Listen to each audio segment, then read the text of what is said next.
Hello learners! It's great to see you again. In this video, we will show you how to use water to form clouds. Let's find out. For this experiment, you will need a large bowl, a small cup, plastic wrap large enough to cover the opening of the large bowl, some ice cubes and hot water. Firstly, to set up the experiment, fill 3/4 of the large bowl with hot water. We need to be careful when handling hot water. Get an adult to help you if you are doing the experiment.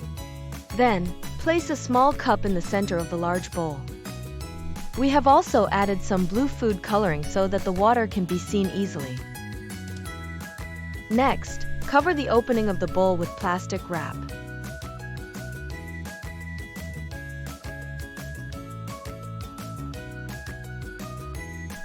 Lastly, add a few ice cubes on the top of the plastic wrap.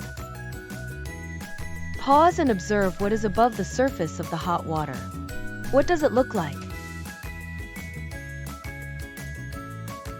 Oh, it looks like clouds. Yes! Clouds are made up of many tiny water droplets. Great job on completing the video. I hope to see you soon.